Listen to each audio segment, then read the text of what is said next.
ไอ้นอนบ่หนาวว่ะกลางคืนก็คือหนาวเนี่ยลมพัดมาคือบ่ลมมันพัดมาทางนั้นเนาะบ่มีแนวมุงแนวบังช่ำบ่น่ะบ่มีเออเนาะโอ้ลมมันมาส่องลมมันมาจากทางเหนือคือนังพัดทางนี้บ้านนี่ก้นจืดก้นเมียนะโอ้โหได้นะได้ก่อนต้องขึ้นพี่แล้ววะบอกขึ้นถึงไหนแล้วพี่ลม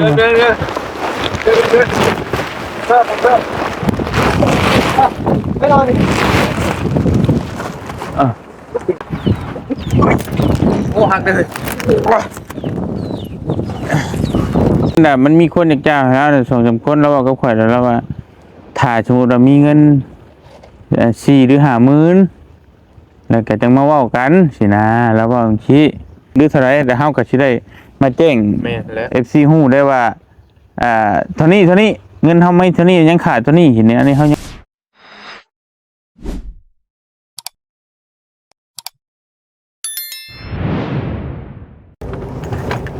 ป่าพี่น้องเอ้ยมาบ้านนี่เนาะเปิดภาพมาวันนี้ก็อยู่พี่เด้อพี่น้องเด้ออยู่บ้านซีโน่แหละพี่น้องเลย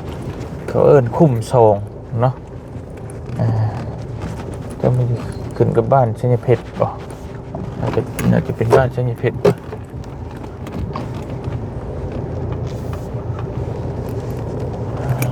พี่น้องเนาะกับทักทายสบายดีพ่อแม่พี่น้องเบิดสุขุสุคนพี่น้องเลยวันนี้เขาก็มาถามต่อเนาะเรื่องจากเมื่อคืนนี่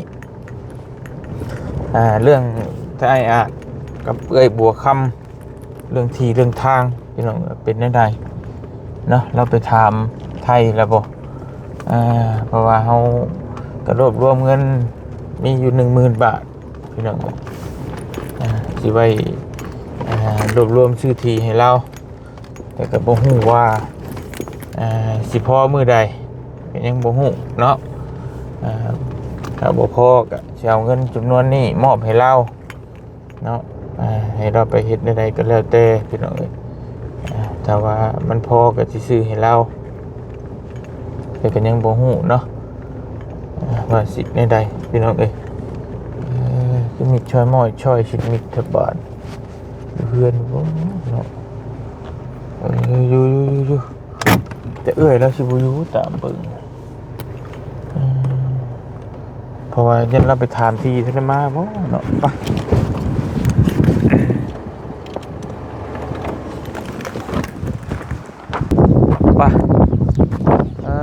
โตสบายดีเด้อเด้อโดยเป็นได้ลมพัดบีบ่เมื่อคืนนี่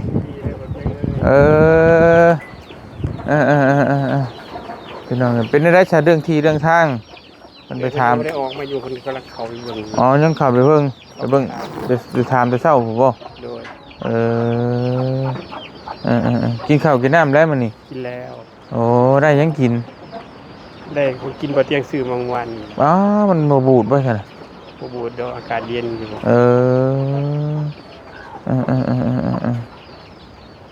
พี่น้องนี่เนาะคิดว่าเราออกมาแล้วใช่แล้วเพราะว่าบะเตียงกับมันท่านได้ถามแล้วพี่น้องเลยอยู่ในบ้านนี่บ่ที่ทางกันว่าก็น้อยก็บ่ฮู้ได้บะเตียง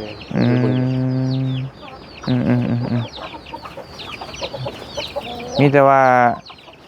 ทางเอ้ยเพิ่นนะพี่น้องเนาะเพิ่นพอฮู้จักคนแถวนี้อยู่เพิ่นจะไปขอถามเบิ่งขอแบ่งเบิ่งว่าซั่นแหละแต่ก็บ่ฮู้ว่าสิแนวใดพี่น้องก็พังเบิ่งแล้วออกมานี่แหละตอนสักบ่ายๆตอนนี้มันก็เที่ยงเลยพี่น้องเนาะรับไปจังโมงรับไป8 โมงปลาย9 โมงประมาณพี่น้องเลยลมแห้งบ่อยคืนนี่แห้งอยู่บ่เตียงดีแต่ว่ามันก็บ่เพิ่งไปสังสีก็ได้เนาะ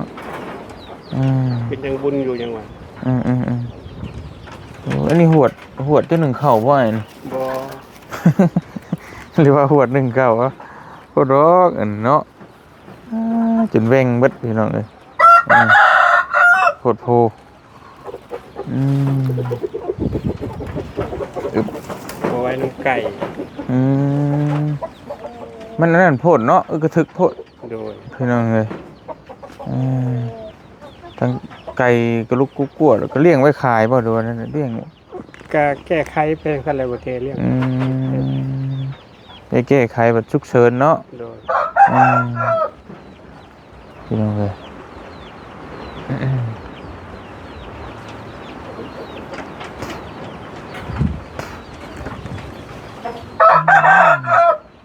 ลมก็เป็นตายอยู่ยากอยู่พี่น้อง ลมแห้งแล้วมึง มาเตียงว่าสิจะคิดว่าสิปรับปรุงนั่นนี่ให้เราแต่ว่ามันก็มันบ่มั่นคงคือว่าก็ได้ฟังเบิ่งก่อนถ้าเอาเฮ็ดแนวใหม่เฮ็ดแนวคักๆปัดมันคือบัดได้ง่ายได้หยังไม่อีกก็ยากหน่อยเนาะ โดย ก็เลยใจเย็นๆเบิ่งก่อนพี่น้องเอ้ยอันนี้สังกะสีมันเบิดบ่ให้ตัวนี้น่ะ ไม่มันบ่พอ อืมเออเด็ดช่องจะไปอยู่ใส่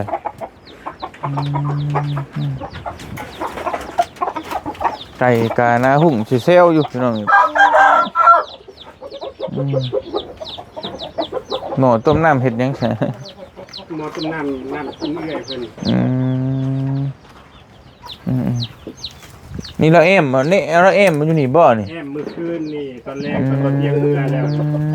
แอมก็ถามว่ามันลมแห้งแล้วก็สิลงมาอยู่นี้ว่าแอมไว้เพื่อว่ามันลมแห้งแล้วก็ลูกพากันลงมาอยู่นี้คือเดินกระยานหลังคามันเปิดไปคือมือนั่น พี่น้องเนาะเตรียมไว้เนาะ โดย พี่น้องเลยมันก็ผลึกพี่โร่ดิจะกินไปอยู่แบบใดที่จังใดเนาะพี่น้องเลยเนี่ยเติบอยู่ตัวอะไรก็ได้ไก่กาหน้าหุ่งเซลอยู่แต่สวดอยู่พี่น้องเลย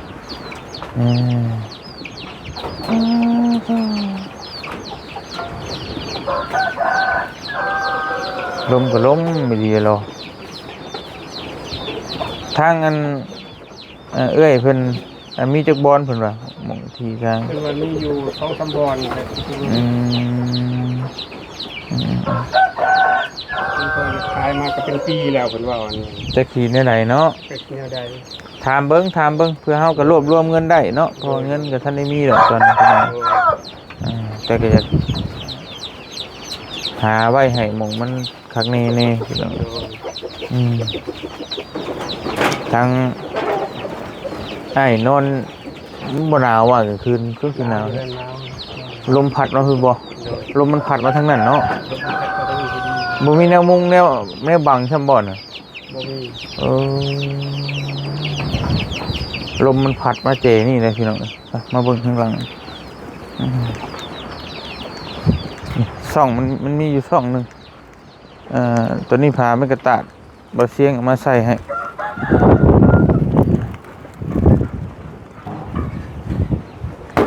ขันได้อยู่แต่ว่ามีช่องนี้ช่องนี้มันยังเห็นกึ่งปึงอยู่พี่น้องลมขัดตรวจเลยนี่นะเนาะโอ้ลมมันมาช่องลมมันมาจากทางเหนือพี่น้องพัดคราวนี้บ่ายนี่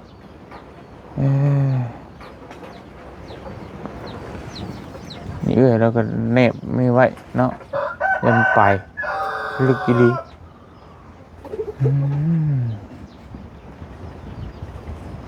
นี่ก็ไม่บิ๊กพี่น้องเนาะไม่ใช่ไม่ยูค่า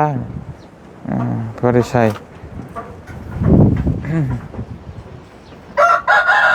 ลมหนาวเวลาฝนตกสาดเขาแล้วแหละเปียกบัด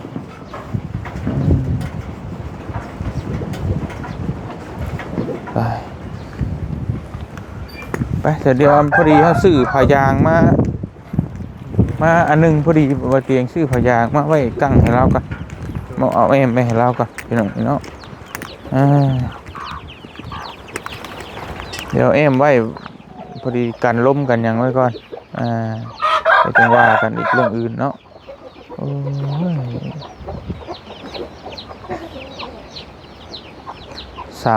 มันหาที่หาทางได้พี่น้องเลย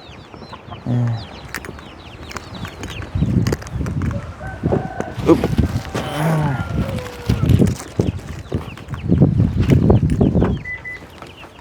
รอเอื้อยแล้วมานี่ไปหาที่หาทางอยู่อึ๊บ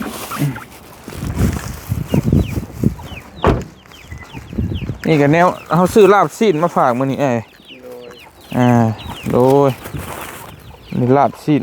แต่ว่าดิบได้ตัวนี้ชุกเนาะไปกินเด้อ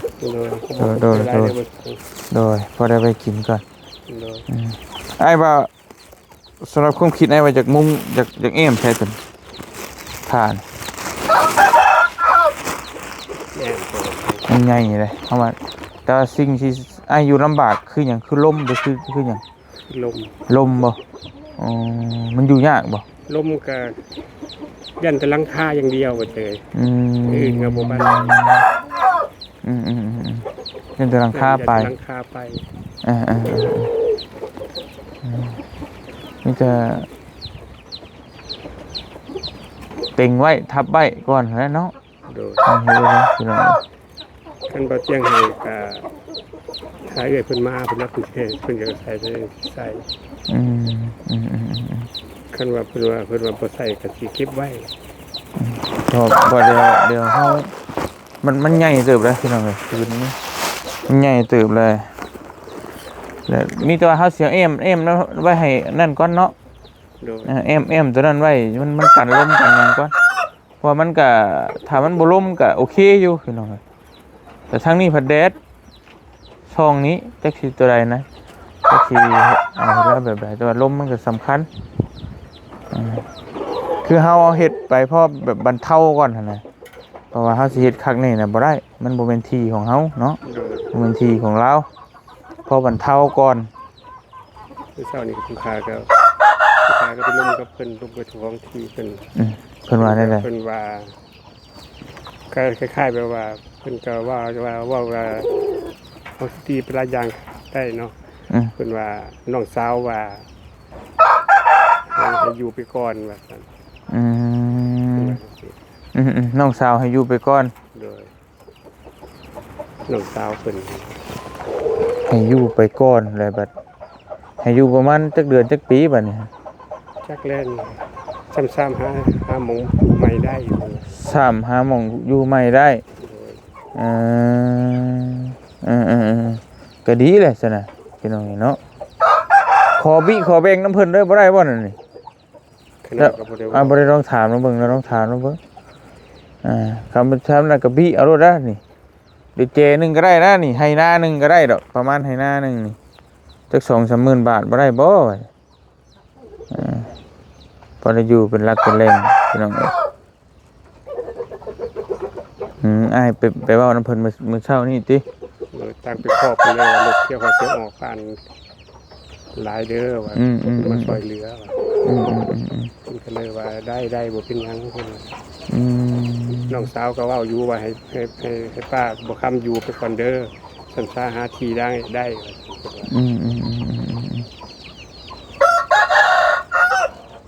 ที่แล้วน่ะแม่นเบิดบ่นี่โดยก็กว้างอีหลีพี่น้องแต่บ่ฮู้ว่าสิแนวใดเนาะบ่ลีตุยมาแล้ว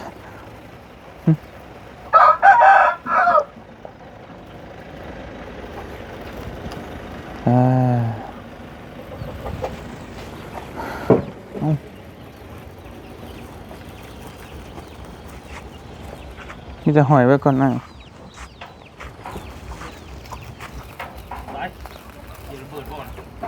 ตุ๊บ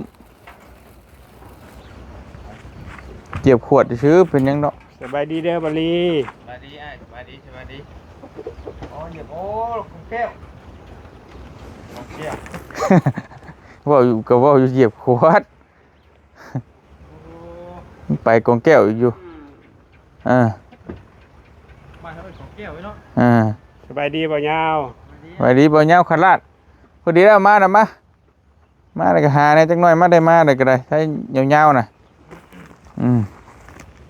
เอาแล้วบ่ เอารถบ่เอารถมาได้สิเว้ายังหลายเรื่องหลายราวแท้มาเอาอันนี้แล้วสิแอมให้เราแล้วฮะ 4x6 สิมาแอมลมเห็นนะลมมันพัดหูพัดตาแล้วฮะ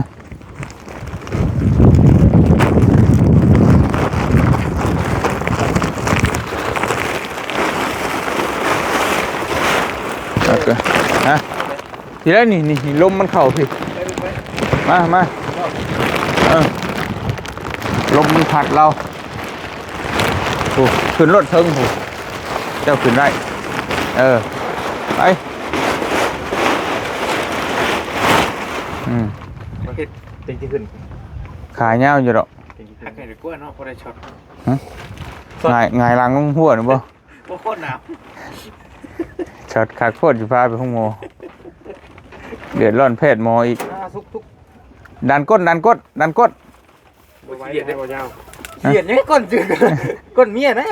โอ้บ่ได้นะผมมันได้ข่อยต้องขึ้นพี่แล้ววะบ่ ขึ้นถึงไหน เพิ่นพี่ เฮ็ด ถึงข่อยวะ เจ้ากับจะมึงขึ้นทั้งพี่ก็ได้ก็เดี๋ยวนั่นแหละเอ็มล้มให้แล้วหักล้ม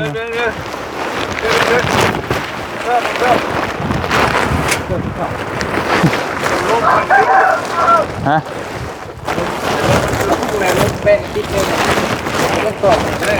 โมเมนต์พี่เหรอมันคือยาวแท้โมเมนต์ทางนี้ยาวทางนี้ลงก่อน ลงไปก่อนบ่ ลงก่อนควงดึง ลงก่อน นี่ก่อนแม่เนาะ ว่าเอาทั้งควงเลยนี่นะเป็นยาวเนี่ยเอาควบพอดพี่แล้วนะเอามุงเอาเลยโอเคอยู่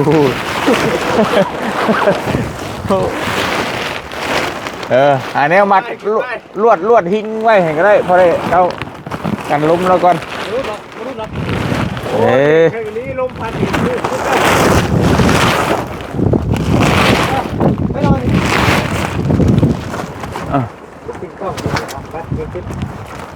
อันนี้เนาะมัดดึงไว้พอได้มันกันล้มล้มแห้งดีเลยพี่น้องเลยเนาะมีแจ๊ดบานมีฮอดกินตะเบินซุปกุมลมปานกุ้มตกสระตะเบินมียังตะเบินบ่มีลมโอ้เฮ้ยไปใส่พอลุงอันพอตู้น้องบุญทวีหันอยู่เลยเจ้าเราเห็นนะตู้300มือว่าเขาว่าได้ซอสในน้ำบ่ให้ซอสแล้วใส่ก็ตับบาดเดียวเราใส่เขาไปมาด้วยป่ะมาด้วยมีแล้วเนี่ยมันจ้องไม่ใช่พี่เหมือนล่มเข่ามัดไว้บ่ให้ล่มเข่าก็ได้แล้วเกินยุ่นเป็นสียังหนาวอยู่เนาะเกินลมนี่ดึงได้แล้วสั่นบ่ดึงไม่ใช่พี่บ่ได้บ่ได้ดึงอัดไปเลยอัดไปแล้วนะปิดไปแล้วนะสูดลมได้ฮะมันลมเลยก็เปิดแล้วมัดแขนรถโอเค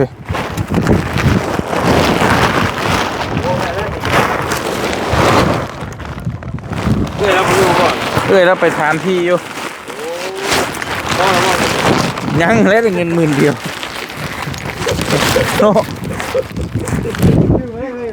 ฮะเอาเงินพอผู้ใดบ่ยาวไปถามไว้เนาะถามไว้ถามเบิ่งซื้อเงินมันยังบ่พอแล้วเฮาไปให้เราไปถามแล้วเฮาสิได้ฮู้ว่ามันเท่าไหร่เด้เฮาก็สิได้รวบรวมเงินถือในใจอยากได้อยู่แถวนี้นะคัดเนาะจังว่าแล้วแต่แล้วโอเคช็อกโกแลตแค่นี้แหละได้แล้วนี่ก็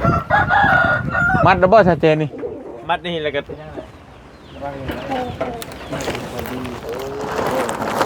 โอเคใช่ยังไม่ได้มัดพี่บ่มัดตอนไหนโอเคเพิ่น เอ้ยเอาเชือกไหม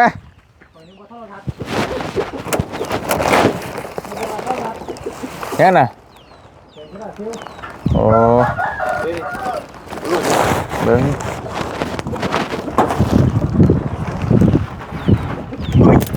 โอ้หักเลย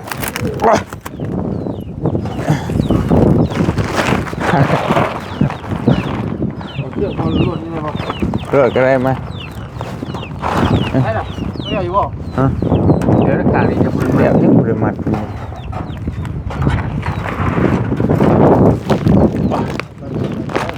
ฮะ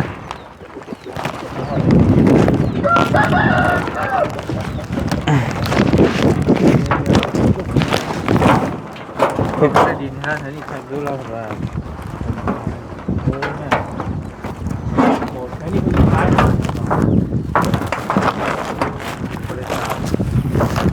โอ้ตาย ใช่ไหมโอเค เรียบร้อย มองน้องเนาะ ผมมีร่มบานนี่ได้แล้วไอ้มีแต่บ่ได้จังมัดเพิ่มเติมก็ได้เพราะว่าให้เอ้ยเพิ่นมาก่อนนั่นคือมันเลิกร่มเฮาก็เอาออก เดือนที่ยิ่งหนาวอยู่เนาะ มันหนาวพายุเข้ามั่ง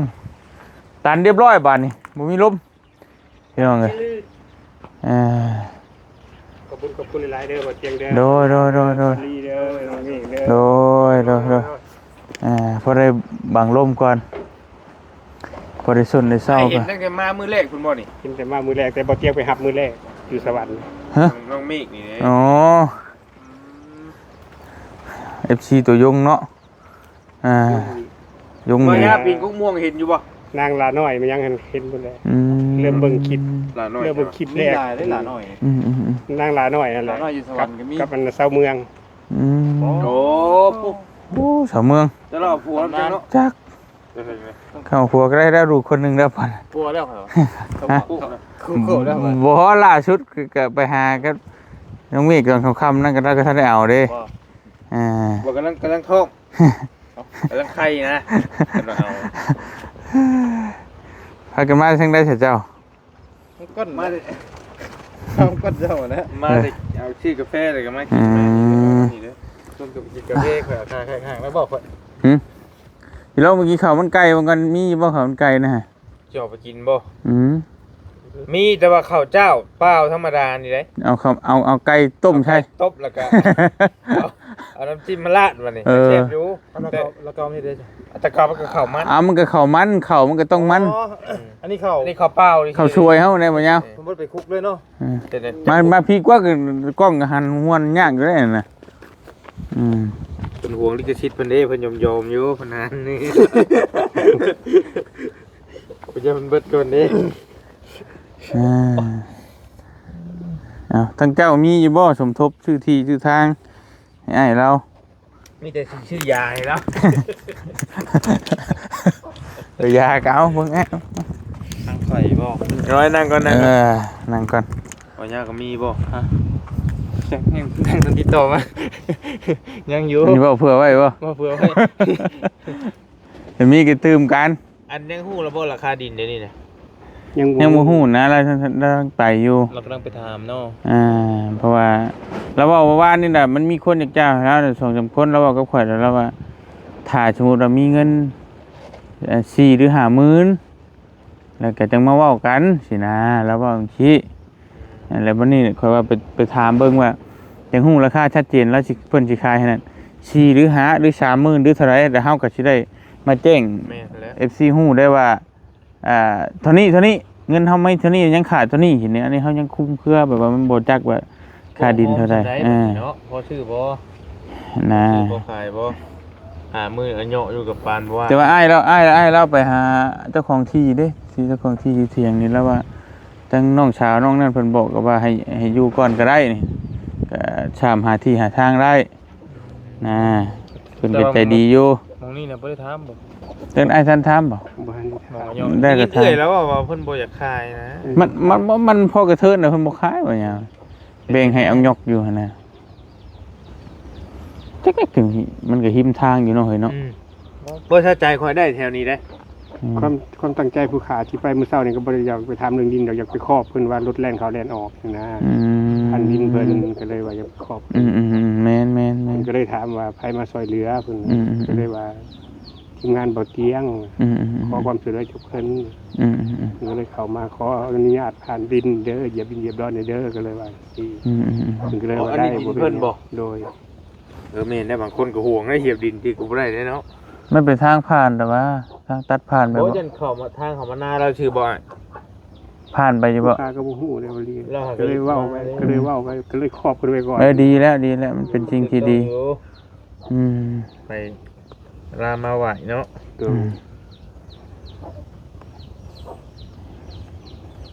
เนาะพี่น้องเอ้ยก็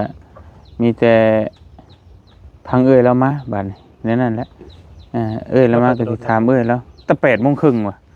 ป่านนี้ก็บ่ายโมงพอดีเลยบ่ พอดีก็พอดีใช่มีแต่นั่นแหละพี่น้องเอ้ยเฮาก็สิขอตัวจบคลิปก่อนแล้วก็ท่ามีเงิน10,000 นึง เพิ่นมาข่อยมี10,000 นึงแจ้งแต่เมื่อวานนี่แหละมี10,000 นึงแล้วก็ยังเฮ็ดคลิปถามพ่อแม่พี่น้องอยู่ว่าบ่เตียงสิบิแบ่งทั้งงบที่เหลือจากน้องวันชัยน่ะมาตื่มเราจักหมื่นจักใดสิโอเคบ่สินะทั้งก็พ่อแม่พี่น้องเพิ่นก็หลายคนก็ว่าเห็นดีนำอยู่ก็แบ่งคอมเมนต์บ่แม่นแต่ก็แบ่งมาบ่ลงบ่หลายเฮาก็เพราะส่วนใหญ่ก็ให้เพิ่นหั่นแหละ เท่าไรใช่เดี๋ยวนี้ 86,000 บ่ได้ไปหาหมอแล้ว บ่ได้ไปแล้วเพราะว่าเช่าแล้วเพิ่นว่าอายุ19 ปียังไปบัดนี้ไปศัลยกรรมถ้าว่าอยากเฮ็ดนะจากฮิโร่อยากให้โลให้หยังนะคนนึงมันยังสิได้เที่ยวไปอยู่เลยบ่แล้วแหละเพราะว่าล่าสุดนี่ก็เอาท่อในคอออกเด้เอาเลยหายแล้วไปล่าสุดนี่ก็จอดแล้วปิดไว้แล้วคอเพิ่นนะตันโจโลบาดแห้งเบิดแล้วเสียงห้องกวกบัดเช้ามาแล้วพี่น้องว่าจะไปเยี่ยมเพิ่นอยู่ไปมันก็ค่ำมันไกลกันเนาะมันสัตว์พุ่นสัตว์พี่คนละที่คนละทางเลยจังได๋ไกลเกือบอยู่เนาะเพกนี้มื้อนี้ก็เลยไปนั่นก็ไปน้ำกันว่าสิเข้าไปพุ่นอยู่มื้อนี้ก็ได้มีข่าวดีอยู่ได้จังว่ากันแล้วมีแต่พี่ไปนี่เนาะมีแต่เหยียบไว้เลยอ้าวว้ามาเปิดบ่เลยมันก็บ่มีหยังรุ่นเลยเนาะบ่ลีมีรุ่นอีกได้ค่ะพี่น้องเอารุ่นน้ำกันค่ะไปรุ่นบ่ลีคลิปบ่ลีเด้อรุ่นกันเหรอกันบ่ยากก็รุ่นกันอีกรอเพิ่นโทรมาอยู่บ่อยู่สิปนเมื่อยโอเคเลยจ้ะพี่น้องเอ้ยได้ก็เฮาสิมาแจ้งข่าวเพิ่มเติมเพราะว่าตอนนี้ก็ยังที่บ่เตียงแจ้งไปหมดแรงว่านี่ก็มีเงินอยู่10,000 นึงแต่ว่าทางบ่ลีหรือทางบ่ยาวหรือทางอื่นก็ยังทันได้ว่าเนาะมีเอ้ยเพิ่นเชิบๆมาอยู่แต่ก็ยังบ่ทันได้ว่านะยังเพิ่นส่งมาจากสมทบเนาะมาอยู่คือกันซึบนี่มันแปลความหมายว่าแต่ว่าเพิ่นถามเรื่องอยากรักษาเราพี่กรอย่าไปนอนเรื่องนั้นนะคือผู้ใดมีทางใดก็เอานะเพราะว่าทางข่อยผัดเอ้ยเพิ่นยิงตรงมาเรื่องที่นะเฮาก็เรื่องรักษาแล้วนี่ก็สำคัญอยู่พี่น้องเนาะมีหืดมียาให้เรากินก็ดีเบิดนั่นแหละดีเบิดช่วยกันเฮ็ดเฮือนแล้วนะผัดลมป่วยก็บ่คือมันนอนที่เตียงแฮงคักแด้เนาะมันก็บ่ปานบ่ไหวเนาะก็มันมีหลายอย่างก็ช่วยเราไปนำพื้นมันน่ะนะมียากินก็เจ้าบ่ได้อยู่บ้านจักปีแล้วนะเจ้าไปมาบ่ยังมาโดนบ่จักได้สิโนเบิดนี่เนาะจักอยู่บ่บ่ฮู้ปานใดแต่ว่าบ้านเกิดเจ้าเลยอันนี้เนาะเกิดอยู่ได้อายุ9 ปีแล้วก็ไปอยู่บ้านพ่อแล้วก็มันจะหันกับผ่านดื้อไปพุ่นไปพี่เนาะมายามเอื้อยก็มาคืน2คืนก็สิครับมีแต่ว่าถ้าพังรุ่นไปนำกันอีกพี่น้องเอ้ยเนาะผู้ใดมีคำแนะนำดีๆหรือว่าคำชี้แนะดีๆก็ฝากไว้ใต้คอมเมนต์ก็ได้พี่น้องเอ้ยเกี่ยวกับการรักษาเพราะว่าบ่เตียงก็เฮ็ดไปอยู่ในคลิปก่อนนั่นก็วิธีรักษาในใดบางคนก็แต่ว่าเสียงส่วนใหญ่เราบอกว่าบ่หายมันบ่เซาแต่พอได้แต่บรรเทาอ้ายเราก็ฮู้ดีหน่อยเนาะโดยว่าบางคนอีกมีอีกอยู่เสียงส่วนน้อยก็บอกว่าถ้ารักษาอยู่ฝั่งไทยน่ะหายอยู่มันเคยมีโรคนี้เนี่ยมีผลหยังบ่แบบถ้าเฮาปะไปโดน มีผลสิเฮ็ดให้เราพิการ คนมันถ้าเขาบ่กินยายับยั้งไว้ก็ มันเฮ็ดมันจ่องเลยหั่นแหล้วมันติงบ่ได้หั่นแหล้ว ถึงขั้นติดเตียง จะจั จาก กพังคืนเกาะแล้วก็ตาย จะใช้นิชาผม ใช้นิทราแม่นคือขยับตัวบ่ได้หั่นแห อัน ล้ว นี้หลายคนก็ถามอยู่ว่าแค่จักเล่าระยะใด เป็นทาง FC อันเบาลี่คอมเมนต์มาทางบักเกียวคอมเมนต์ว่าหันว่าระยะ2 นี่สอง อย่ามันเป็นระยะ3ระยะ4ไปยันถึ มัน ง มี ขั้น หา พิ ระ การ ยะเลย หาอะไรเนี่ย เดี๋ยวฮอดระยะ5เลยพิการ ก็ถือยังพอบรรเทาได้อยู่ได้นี่เนาะระยะสอง เพิ่นกันแล้วมีบุญอาจจะเช่าให้ แม่ เราก็มี แม่ มันปาฏิหาริย์เด้อ หรือว่าเฮากินยากินนั่นกินนี่ก็ให้มันความสั่นความหยังมันลดลงเนาะ มันอาจจะเป็นไปได้แต่บ่มีอย่างแน่นอนนะ ยันพี่น้องมันใส่ติ เอาอีหลีใด มันก็มีปาฏิหาริย์ บ่มี ขอให้มีปาฏิหาริย์หน่อยเนาะจะได้เช้ามานำบ้านนำเมือง มันเช่า เป็ เป็น นปกติ ไซโยโลดแล้วนี่ เล่นข้ามทุ่งให้เฮาเบิ่งเด้อถ้าเช้าเด้อ โอ้โทษเล่นไปกินกาแฟอยู่เด้อผมวงเวียนชิโน ให้อีกแล้วโอ้ย ว่านะบ่ให้สู้ ปฏิหารย์มีจริงก็มีได้พี่น้อง มี เนาะ มี เห็นมาหลายเคสอยู่เด้ โอ้ไปเข้าใจเลย เราก็อัดตันใจมาโดนนะพี่น้องเนาะก็จะดีจากเศร้าหั่นแหละคือกันกับหลายๆคนเจ็บป่วยแต่มันทรมานนะพี่น้องมันมีแต่ความทุกข์สุดได้หน่อยเนาะความทุกข์ดีเท่าว่าเราบ่มีลูกมีเมียดีเท่าว่าลูกเมียกับเพิ่นไปต่างหากแล้วถ้ามีลูกมีเมียอยู่ในแฮงโอ้ยเนาะ มีลูกมีเมียกับลูกเมียได้เบิ่งเฮ้ย ยันว่าจะแบบเดินหาเลี้ยงลูกเลี้ยงเต้าอีกบ่ได้อีกนะคิดไปทางนั้นอีก นี่แหละจะเป็นจังว่าสาเหตุที่เลิกกับเจ้านี่แหละ พอละว่าเราชิงช้ำน้ำใจแล้วอีกเนาะได้จังถามน้องไหมพี่น้องเอ้ยโอ้ย มันอ่อนคืออ่อนหมดเลยเนาะ สั่นบางคนแบบบ่จักเนี่ยว่าเราเฮ็ดเอาได้นี่พี่น้อง จับบ้านนี่อยู่มันมาสั่นอยู่พี่บัดนี้ มันเบิ่งคือเฮาเฮ็ดเอานี่นะถ้าสมมุติว่าคนบ่จักเนี่ยสั่น เส้นมันกระตุกเลยนะเนาะ เฮานี่เมื่อยเนาะแต่ว่าเรานี่บ่เมื่อยมันตุมันสั่นอย่างเดียว โอ้จะเฮ็ดโดนๆมันก็ว่าสิบ่มือ ธรรมศาสตร์ มันธรรมชาติเป็นเอง เพราะ มัน แต่มันเป็นไปเฮิงแล้วมันก็อันตรายคือว่าแล้วมันสั่นอยู่ตลอดเนาะ สะเทือน ทำงานมันทำงานตลอดเลย สะเทือนเนาะว่าแล้วกันเนาะ อาจจะได้ก็สู้ๆได้เด้อเดี๋ยวเฮาสิหาทางซอยแต่เฮาสิหาทางซอยนั่นแหละผู้เด็กผู้น้อยผู้หนึงซอยอย่างหนึงผู้หนึงซอยอย่างหนึงโดยสิพยายามหั่นแหละเฮาก็ได้ก็บ่ฮู้ว่าบ่มั่นใจว่าสิซอยได้สำใดก็สิซอยให้เต็มที่เนาะสู้ๆได้เด้อขอให้ปาฏิหาริย์มีจริง โดย ขอบคุณได้เด้อบ่เตียงเด้อสำหรับผ้าใบเด้อ โดย การจะได้ลงเรื่องเดินลงไปข้างทางปลอดภัย โดสาธุบ่เป็นหยังบ่เป็นหยัง โดย ไปพี่น้องเอ้ยเดี๋ยวให้บอลี่กับบ่ยาวเดี๋ยวโดย เปื่อยก็เลยถือว่ากินลีโลเนาะกินจนเบิดลีโลต่อไปพี่น้องเอ้ยมีให้เฮาก็สิรอจักหน่อยถ้าทางเอ้ยเรามาแล้วก็จังสิถามเรื่องดินเรื่องดอนสรุปว่าได้หรือบ่ได้หรือมีหรือบ่มีเนาะมีแล้วมันราคาเท่าไหร่ก็จังว่ากันอีกเทื่อนึงพี่น้องเอ้ยตอนนี้น้ำบ่เตียงก็มีอยู่มื้อนึงเงินของเอ้ยจุลี่แล้วก็สิรวบรวมไปอีกจนกว่ามันสิได้กะว่าพอพุ่นแหละก็ถ้ามีผู้ใดซอยทางใดแบบใดเกี่ยวกับพืชกับยาหรือว่ามียาดียังมาให้เรากินก็รับเบิดนั่นแหละพี่น้องเอ้ยตอนนี้บ่ได้เลือกอีหยังเนาะรับทุกสิ่งทุกอย่างนี่ก็เป็นการช่วยเหลือให้ลาวพ้นทุกข์คือจุดประสงค์ของทั้งบ่เตียงและทีมงานก็คือซอยคนให้พ้นจากความทุกข์บ่ว่าสิทุกข์ทางกายบ่ว่าสิทุกข์ทางใจพี่น้องเอ้ยนี่ทั้งอ้ายแล้วนี่ทั้งทุกข์ทั้งกายทั้งทุกข์ทั้งใจเลยนี่ใจก็อยากดีอยากเศร้าแต่ว่ามันก็ด้วยโรคที่มันเป็นอยู่เนาะแต่มันก็อาจจะเศร้ายากต้องใช้เงินหลายสมมุติว่าสิมันก็สุดหนทางเราก็มาอยู่น้ำเอ้ยแบบนี้แหละพี่น้องที่ทุ่งไร่ทุ่งนาไปแหละทางแต่เฮาก็หาวิธีหาทุกวิธีทางซอยเราทำซ้ำที่เฮาซอยได้เนาะแต่ว่ามันสุดกำลังก็บ่ว่ากันพี่น้องเอ้ยเนาะสำหรับคลิปนี้บ่เตียงขอตัวจบคลิปก่อนอยู่ดีมีแฮงเบิดสุขทุกคนเด้อพี่น้องเด้อเดี๋ยวต่อกันช่วงหน้าพี่น้องเอ้ยสบายดีเนาะไป